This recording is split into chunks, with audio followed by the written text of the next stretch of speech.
Bom, então agora, galera, a gente vai falar das principais classes de quimioterápicos.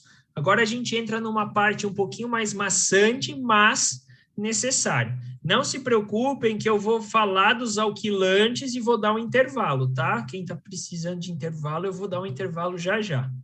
Então, quando chegar em 3 e pouquinho, a gente para. Então, basicamente, nós temos várias classes, assim como os antimicrobianos, os quimioterápicos também são divididos em classes. Nós temos os alquilantes, os antibióticos antitumorais, os antimicrotúbulos, os antimetabólitos, os platinados e os outros. Então, agora a gente vai falar de cada uma dessas classes. Vamos falar do quimioterápico, de cada um dos quimioterápicos. Eu vou falar um mecanismo de ação geral, para vocês terem uma ideia, e na sequência eu vou apresentar todos os quimioterápicos de cada classe, uma ficha técnica de cada um, e a gente vai falar também de algumas particularidades, alguma coisa de manejo de dose, o que eu julgo interessante para vocês raciocinarem no dia a dia, tá bom? Então, vamos lá, vamos começar com os alquilantes. Então, os alquilantes, eles são um grupo que tem um ciclo celular não específico. Por quê? Eles agem muito na fase S, mas eles também vão agir de forma inespecífica na fase G2, na fase G1, por isso que eles são considerados não específicos. Mas a função primordial deles, né, é na fase S. Então, o que é um alquilante, pessoal? Ele é um fármaco que ele vai promover a ligação do grupo alquil lá na molécula de DNA durante a replicação, durante a divisão, a separação das fitas do DNA. Então, como ele gruda essa célula não consegue se separar. Essa fita de DNA não consegue se separar. Se a fita não separa, não tem como fazer fita complementar, não tem como duplicar material genético. Então, é bem fácil de vocês entenderem, ó. Ele vai grudar um grupo alquil em uma dessas bases e vai impedir a separação da fita de DNA. Então, o que acontece? Essa ligação, ela pode ser intrafita, pode ser cruzada interfita ou interhélice. Se não há separação da fita do DNA, não tem como o quê? Não tem como ocorrer a replicação. Não tem como as fitas complementares fazerem o papel dela.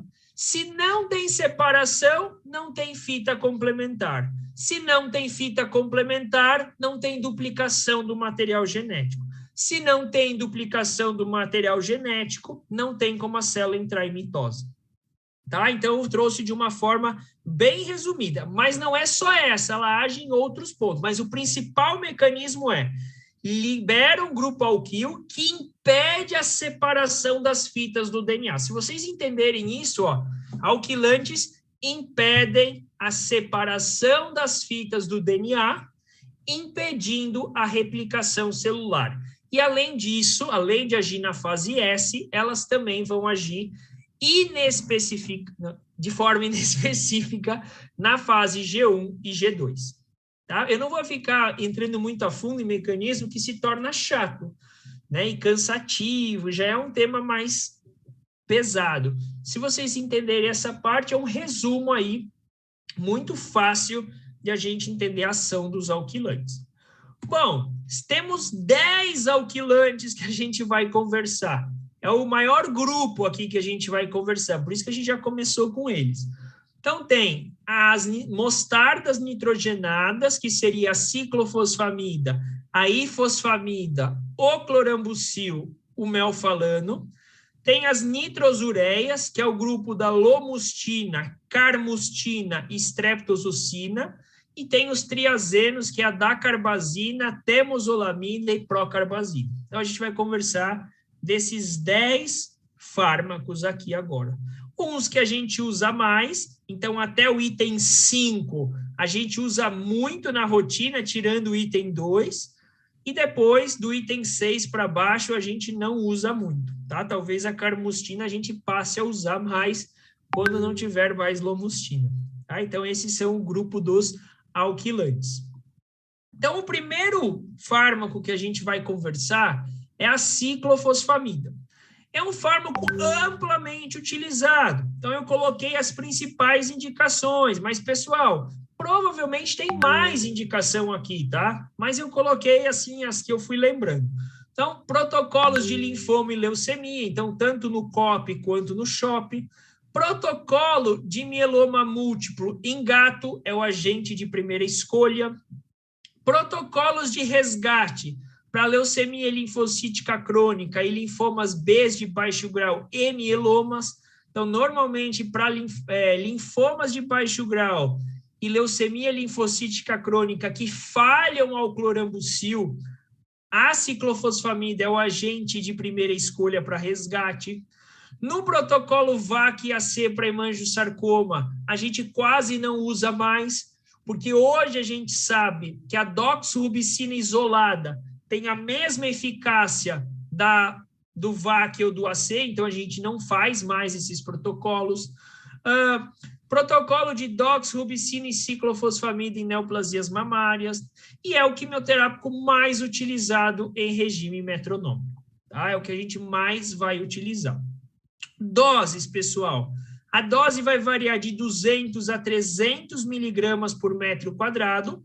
Eu posso fazer via oral ou endovenosa, certo?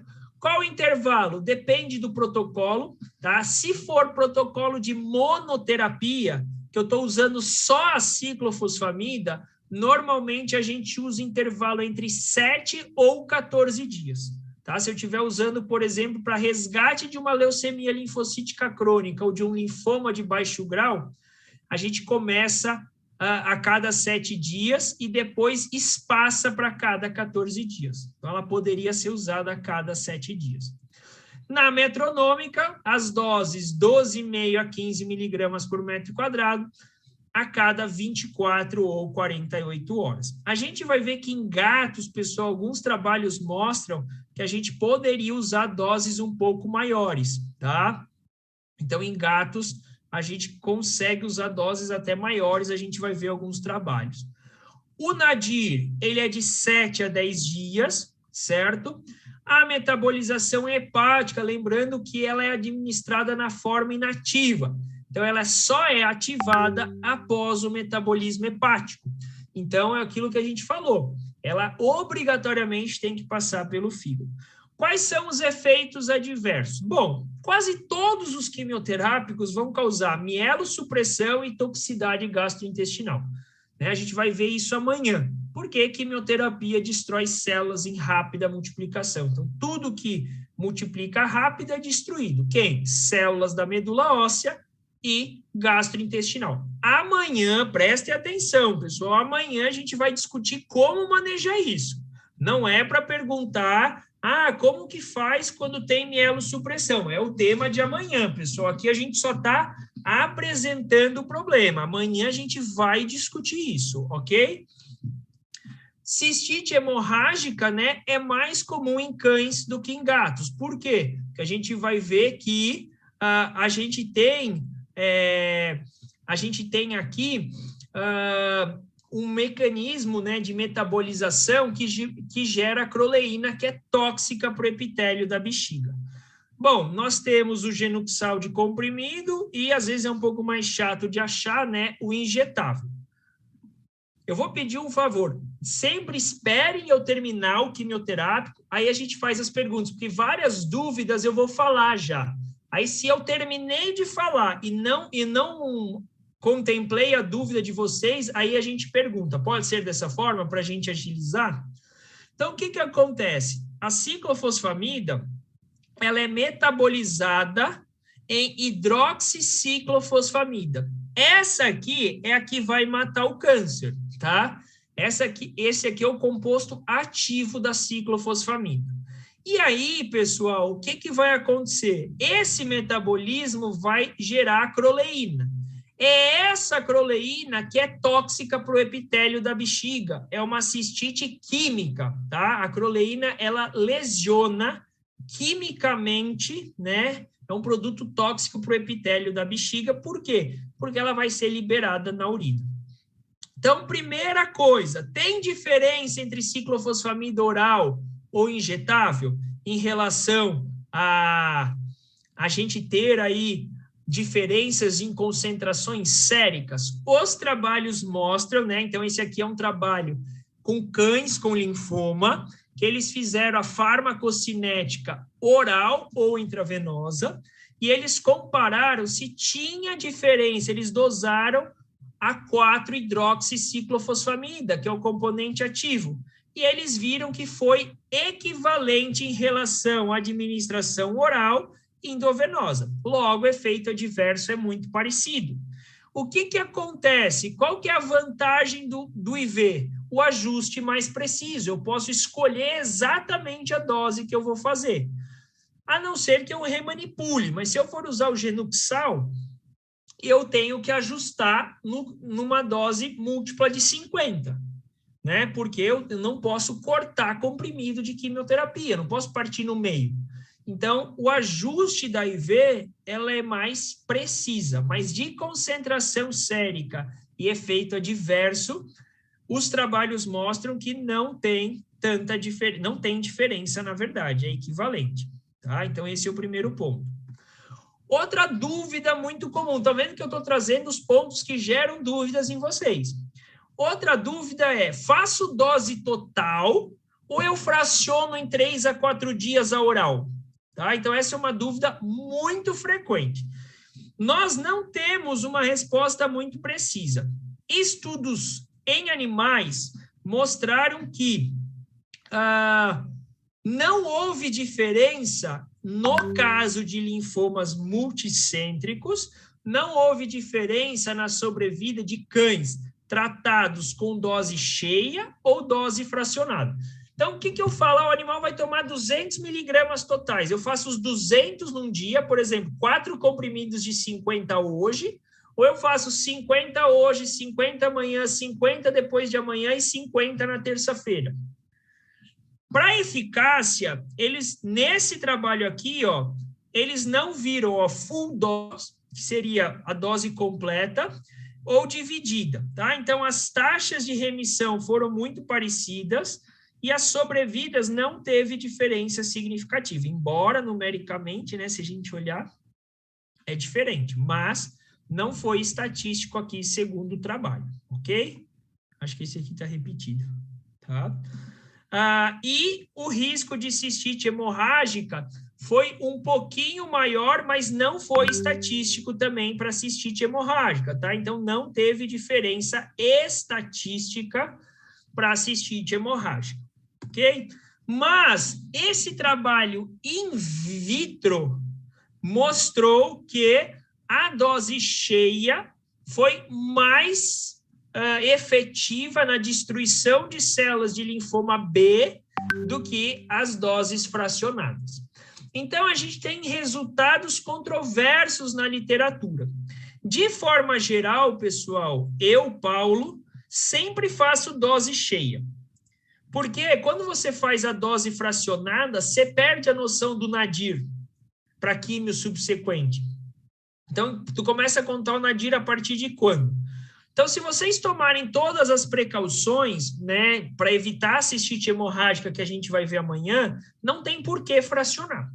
Tá? Então, eu prefiro fazer dose cheia. Nos meus pacientes, sempre eu faço dose cheia. Tá? E eu não tenho problema, pessoal. E olha que eu uso muita ciclofosfamida, ok? Linfoma é um dos meus carros-chefes no atendimento. Então, fica aí a dúvida, né? Alguns trabalhos não mostraram diferença de sobrevida e de efeito adverso, mas estudos in vitro mostraram que a dose cheia é mais efetiva. Então, isso é o que eu queria mostrar para cães. Para gatos, o que eu queria mostrar? Né? Então, a gente também usa para os mesmos protocolos, mas a gente usa bastante para protocolo de resgate de linfoma de baixo grau quando eles falham ao clorambucil. Tá? Então, quando a gente tem linfoma de baixo grau, que esse animal vai viver muito tempo, provavelmente, chega uma hora que eles podem falhar ao clorambucil. Ou, às vezes, tutor que tem dificuldade de administrar medicamento muito seguido, às vezes a ciclofosfamida é bacana, porque ela começa a cada 7 e depois passa a cada 14 dias. Nesse trabalho, eles fizeram uma dose baixa a cada 14 dias, certo? 200 miligramas, 206 miligramas em média. Tá? Olha só, 90% de remissão completa já no protocolo de resgate, né?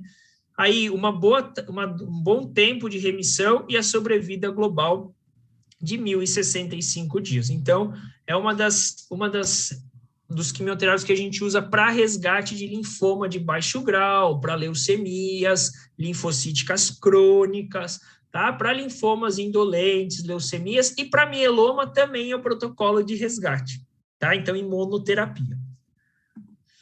Esse estudo aqui, ele é bem interessante, eu creio que talvez muitos nem viram. É um estudo, pessoal, de 2020, ele é recente, que eles relatam que talvez a gente possa utilizar doses mais altas de ciclofosfamida em gato do que a gente utiliza. Então, eles foram avaliar a neutropenia, né? E eles viram, olha isso, eu não tenho ainda coragem de fazer, mas eu trouxe porque achei interessante.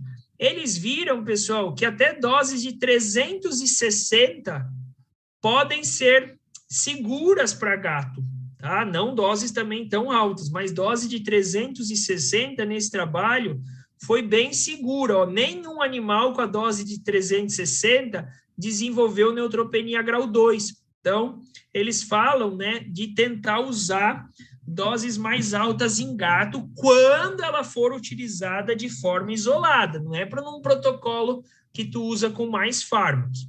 Então, nesse trabalho, ó, eles avaliaram a dose de 300, 330, 360, 400, 440, 460 e 480. E aí eles viram, pessoal, que na dose até 360 era uma dose relativamente segura. Só um animal teve neutropenia grau 3 com a ciclofosfamida. Em relação aos efeitos, já vou falar de novo, doses mais altas de ciclofosfamida foram toleradas em gatos nesse estudo. Nadir de neutropenia ocorreu entre 7 e 21 dias, mas essas doses foram seguras em associação com a L-asparaginase e prednisolona. Não foram avaliadas, por exemplo, num protocolo COP, galera. Então, num protocolo COP, eu não posso extrapolar isso, porque vocês lembram que no COP eu uso a ciclo e a vincristina no mesmo dia, certo? Então, isso aqui, cuidado, olha como é importante a gente perceber os detalhes e ler o artigo inteiro. Essas doses só foram testadas com ela em associação à L-asparaginase, que é um fármaco que a gente conhece que não causa muito efeito adverso hematológico, ok? E aí eles fizeram o mesmo estudo, até acho que é o mesmo grupo, eles fizeram o mesmo grupo com ciclofosfamida intravenosa, tá? E eles tiveram a mesma ideia, tá? Então, a dose de 360, ela só teve uma neutropenia grau 1. Uma neutropenia grau 2. Nenhum caso de neutropenia grau 3 e nem grau 4. Então, eles falam nesse trabalho que a gente poderia pensar em ciclofosfamida em regimes, talvez, de doses mais altas, mas, novamente, aqui eles fizeram a cada 21 dias e só combinando com a L-asparaginase e prednisolona. Não foi avaliado com outros protocolos. Então, não posso extrapolar isso para regimes, eventualmente, aí de, por exemplo, num COP ou num SHOP, não dá para fazer essa extrapolação. Beleza? Então, isso é muito importante que vocês entendam. Galera, dúvidas aqui? Eu tenho uma dúvida, Paulo. Pode falar. Quando a gente quando você precisa trocar o clorambucil pela ciclofosfamida no paciente canino com linfoma de baixo grau, como que você faz o intervalo entre a administração? Ele estava no clorambucil e vai para ciclo, é isso? Porque está tendo muito efeito colateral com clorambucil, linfoma de zona T. Eu paro o clorambucil, administração por 7 dias, e aí eu faço a ciclofosfamida, e aí vai depender muito, Jéssica, de como esse paciente está. Se for um paciente que ele está... Porque tu está falando de efeito adverso, então esse paciente pode ter efeito adverso e não estar em remissão, ou ele pode ter efeito adverso e estar em remissão. Se ele tiver em remissão, tu já pode começar ela a cada 14 dias. Se ele não tiver em remissão, ele está com doença, ultrassom, vamos pegar um linfoma de gato, né? Tem espessamento de mucosa, você nem conseguiu colocar esse gato em remissão, aí eu começo a cada 7 dias. O gato tolera muito bem, tá, Jéssica? Muito bem. Na verdade, é uma cachorrinha e com linfoma de zona T. E aí ela não se deu bem com leuqueran, ela está em remissão, mas eu vou ter que trocar. Então, tu pode fazer a cada 14. Beleza, obrigada. Tá? E a Beatriz está perguntando, né? Nos casos de monoterapia de ciclofosfamida, há estudos que abordam a indução de neoplasias vesicais. Isso é verdade. A ciclofosfamida, como ela é tóxica para o epitélio da bexiga, tem trabalho que fala que pode haver, mas não tem, teoricamente, um limite de seção. A gente não tem esse dado igual doxorubicina para cardiotoxicidade. Então, não tem um limite, e a incidência, Beatriz, é muito baixa, tá? De neoplasia por caso de ciclofosfamida. Paulo, desculpa. Eu estou com uma paciente que tem um linfoma gastrointestinal, e agora, literalmente, a veterinária clínica dela falou para mim... hoje? Agora. Eu atendia ela aqui no Rio, ela mudou para São Paulo, e a veterinária clínica continuou falando comigo. E ela me mandou uma ultra da gata, falando, cara, o linfoma avançou, não sei o quê, e a gata está na lomustina. Eu estou pensando agora, por causa da aula, em tentar ciclo. Você acha que vale? Eu normalmente faço assim, ó, Mari. Quando falha o clorambucil, eu tento primeiro a ciclo e a lomustina seria o meu terceiro passo. Porque para o gato é muito melhor se tu conseguir controlar ele com ciclo do que lomustina, entendeu? Pensando então em efeitos a longo prazo. Agora eu não sei, eu acho que eu vou tentar, porque eu não tenho nada a perder. Né? Já era. A Ana Carolina perguntou se eu tenho bons resultados com a lomustina manipulada. Normalmente, eu só faço a manipulação quando é paciente muito pequeno, porque eu estou com estoque grande de lomustina, né? Então, eu ainda tenho lomustina aí, enquanto tiver no prazo de validade, eu acho que eu ainda vou usar. Por exemplo, Ana, se eu tenho um paciente que vai tomar, precisa de 50 miligramas, o que eu faço? Eu dou uma de 40 original e dou 10 da manipulada, entendeu? A não ser que, por exemplo, animais que a de 10 eu já não tenho. Então, nesses casos, é muito difícil a gente avaliar. Trabalhos nos Estados Unidos, Ana, fizeram trabalho só com lomustina manipulada. A maioria das farmácias de manipulação ou não tinha nada dentro da cápsula de lomustina ou tinha menos de 30% do ideal. Então, nos Estados Unidos, os trabalhos não mostraram boas coisas. A Thaís está perguntando na ciclo oral, sem dividir a dose. O que eu faço é só sempre administrar com furosemida, é a aula de amanhã. Tá? Então, quando eu faço dose cheia, obrigatoriamente, eu sempre faço associado à ciclofosfamida. Isso é obrigatório.